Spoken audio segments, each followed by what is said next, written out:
Hello everybody and welcome back to the channel. I'm your host God of Heroics, and normally this video would be my Dragon Ball Daima episode 19 review, but I'm considering doing 19 and 20 at the same time. But instead, today's video is going to be about the Dragon Ball timeline, because for the longest it was always said that Super was what happens in between the end of the Buu arc and the end of Z episode special that we got. But looking at the timeline while talking to a friend of mine, it doesn't make any sense that that would be the case. And we're going to get into it by talking about the events of Dragon Ball Super, because there's one specific thing in the manga that happens that made me think about this in the first place. But we're going to talk about that once we get to that point. Anyway, we're talking about the mess of a timeline that is created in Dragon Ball. So if you like these type of videos, please like to subscribe to the page and hit that notification bell so you can be notified to all future uploads. My next goal is 350. I am just a little bit over 300, so if we could please make that happen, I would greatly appreciate it. You guys get free content and I get a free sub, so it's a win-win for the both of us. Anyway, let's get into it. So the time frame that we're focusing on specifically in this video is the time between the wish for everyone to forget about Majin Buu and for the end of Z episode. So Bulma says that I believe Bulma said it, that it's been about 10 years since Goku had left Earth, and that was in the end of Z episode when he returns and meets up with everybody, and then he has that whole battle at the tournament with Oob and then leaves to go train Oob. So Majin Buu was defeated in age 774, and that's when they made the wish for everyone to forget about Majin Buu, because obviously Hercule was keeping Majin Buu with him, or the good Buu with him at least, and then Oob is the reincarnation of, I assume, the evil side of Buu, which we're not even going to talk about what that entails or how that even works. Dragon Ball Daima happens a year after the defeat of Majin Buu, so it is in age 775 on Trunks' 9th birthday. Now, this is very important because if Goku's been gone for 10 years, why is he here a year later after the defeat of Majin Buu? But let's go ahead and just assume that Bulma was just estimating and didn't quite remember the exact date that Goku left, or because it's been 9 years, it probably hasn't been an exact 9, probably closer to 10 because of, maybe they defeated Buu at like the end of the year, because it says they defeated Buu in May. I believe that's what the Dragon Ball Wiki says. So then they made the wish for everyone to forget in November. So let's say it hasn't been a full year. So it's 9 years, but closer to 10. So she's just rounding up to 10. Let's say that that's the case. So in age 776 is when we get the special with Tarble, who we know is canon, and these events have to be canon because it's the only time we've seen Tarble. This is canon because during the Tournament of Power, when recruiting members, Goku suggested that they get Tarble, who is Vegeta's brother. He asked Vegeta, "Don't you have a brother?" And he's like, "Yeah, but he's off on business doing his own thing." So this has to be canon to the Super timeline. 2 years after this, Gohan and Videl get married, and Videl ends up being pregnant with Pan. Then we get the events of Battle of Gods, which is happening in August of 778, and Pan is born just the following year in 779. Now, again, things are really getting dicey because we're getting closer to that time and things are getting a little strange. But I can still maybe let this one slide and say that Bulma was just exaggerating or being a little hyperbolic with how long Goku's been gone, because after this, Goku and Vegeta do start training with Whis on Beerus' planet. But the only problem here is that it's Goku and Vegeta. I don't think they said anything about what Vegeta had been up to, but it is assumed through that episode that Goku's been the only one missing, while the Z Fighters, Vegeta included, have been on Earth, especially considering that Bulma is born, so Vegeta had to have been on Earth to get Bulma pregnant, unless Bulma rebounded to Yamcha, which, let's be honest, that is not happening. Then later in that same year, in age 779, Frieza is brought back. The whole resurrection of F nonsense goes down, and Goku and Vegeta come back from training and they defeat Frieza. But we are dangerously close to that 784, especially now with the year 7080, where Goku goes to Xeno to talk about the All-Universe Tournament, which we know is the Tournament of Power. Bulla is born shortly after that, So she is born 4 years before Goku is allegedly supposed to come back from all his training. But let's go ahead and just assume that what Bulma meant is not that Goku has never been back to Earth, but we can assume that she's saying a lot of his time has been spent away from Earth doing a lot of training and adventures and such. And for whatever reason, Vegeta has made it back to Earth before Goku. Maybe Goku goes on some crazy solo adventure that only he is capable of handling, or that he specifically is dealing with. That is more of his problem than Vegeta's, and Vegeta hung back for whatever reason. But this is where things start getting really crazy because the Tournament of Power happens in that same year that Bulla is born, which is 780. Now, you're going to start talking about manga stuff. So if you have not read the manga or you don't know what happens in the manga and you don't want spoilers, then you can end here and just say, oh, well, Bulma said 10 years and it's well within to that 10 years, 6 years in exactly, and Goku is still being around. So Bulma's just a liar, and maybe this episode does not happen within this timeline, or it doesn't happen within the super timeline at all.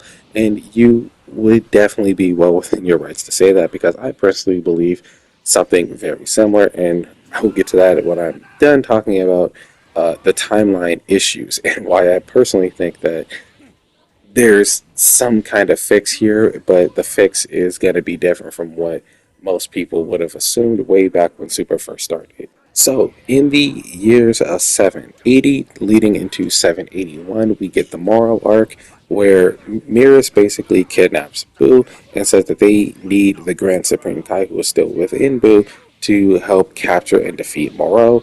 Goku and Vegeta go on their huge training arc, and this is where Goku gets way stronger with Ultra Instinct, because he finds out, well, he basically has suspicions that Mirrors is an angel, so he does a lot of training with Mirrors and discovers that he is in fact an angel. Vegeta does a lot of training on his own, and he goes to Planet Yardrat so that he can learn Spirit Vision, I believe the move was called, so that he has the ability to basically defuse characters if they have absorbed energy from anything or anyone else that is not from their own natural source.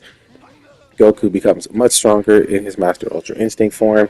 Vegeta is a huge player in defeating Moro, and Mirrors ends up sacrificing his life to show Goku what it's like to be a true warrior and a true user of Ultra Instinct, but then he is basically brought back as a regular guy and not an angel.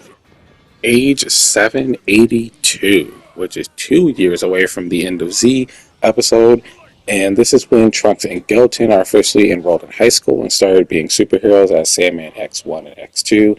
They obtain a data disk from Dr. Hedo, which basically has blueprints for Cell Max. A lot of stuff happens here and there, and basically Hedo ends up getting incarcerated by Krillin for 3 months. And you know what that means? That means the Dragon Ball superhero movie takes place right after, which says 782 to 783, so the end of 82, beginning of 83, and that's when all the events of Dragon Ball Superhero happen, where that Fagema 1 and 2, who are being gaslit into believing that the Z Fighters are actually a shadow organization trying to rule the world, and then Gohan ends up defeating Cell Max with the help of the Z Fighters that are remaining. And at the same time, Goku and Vegeta have been on Beerus' planet for God knows how long, pretty much fighting and training, which again leads to my idea before that possibly what Bulma meant is that Goku hasn't consistently been on Earth doing anything, but instead has been off, doing his own thing, training and getting stronger on some kind of mission. And Vegeta just happened to get to Earth a decent amount of time before Goku. But this is actually where we get our issue. You see, in the same time, age 783, Goku and Gohan do a sparring match where basically Goku finds out that Gohan unlocked a new power, which is Beast Gohan, and he wants to see how powerful he is, and they do this training. But after all of this training, which turns into a crazy free-for-all among Saiyans, because Gohan and Trunks show up, and Broly gets involved in the fight, and Vegeta shows up and everything, they go to pick up Pan from school, and Goku accompanies Gohan and Trunks where they meet Pan, and Pan actually attacks at Goku. He blocks the attack, and they're both happily united, and they love each other. But this is my issue, because at the end of Z, this is where I got this whole video idea from in the first place. At the end of Z, Goku, he meets Pan for the first time during this tournament.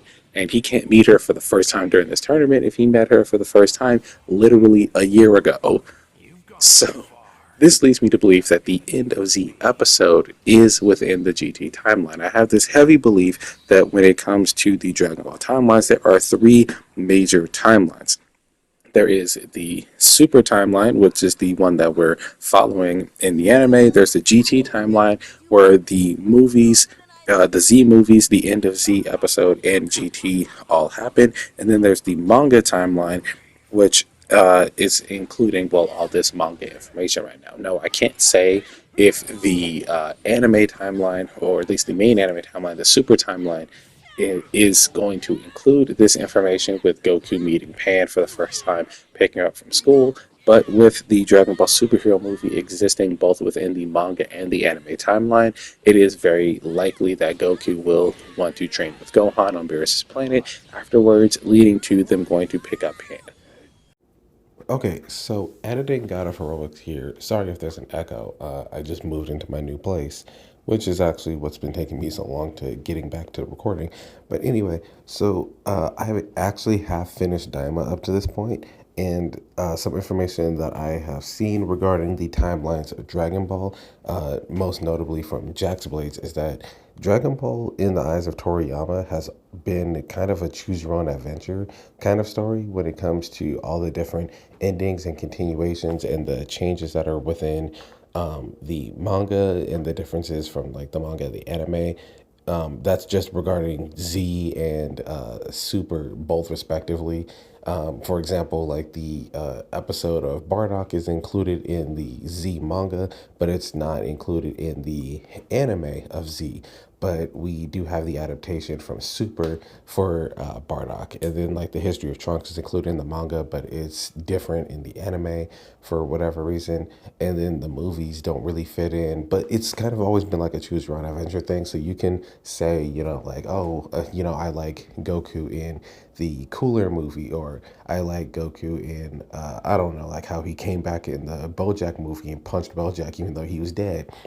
But then, people that are, GT stands, where they love the idea of GT being the future continuation. While I personally like Daima, but Dragon Ball Daima is said to be the original idea for how the continuation from the end of the Buu saga was supposed to be in the manga. So, if anything, if we do say that these timelines are separate in this way, in sort of a choose your own adventure thing, then Daima is not the continuation from the Buu saga of the anime, but it's actually the continuation from the Buu saga of the manga, which actually would create a completely different timeline. So there would actually be two manga timelines in this particular situation, at least. There would be the timeline where the manga goes all the way through the Buu arc, and then it continues with Daima, and then there will be the timeline where the manga continues all the way through the Buu arc, and then continues with the Dragon Ball Super manga, which is different from the Dragon Ball Super anime, of course. Just wanted to come in and use that as kind of my ending, because the ending that I had recorded was a little bit different, but I had recorded that before I moved, which was before I saw the ending of Diamond, before I got the information on the timeline variances. But I just wanted to add that in. So anyway, just letting you guys know, one, I am officially back now that I am completely done moving, and thank you for getting this far in the video if you have. Please like, subscribe to the page, hit that notification bell. I still have tons of videos to do, lots of information for Dragon Balls, more Sparking Zero videos, and I have to still do my review for Daima episode 19 and 20, and I have more videos coming from Marvel Rifles. So I will definitely see you guys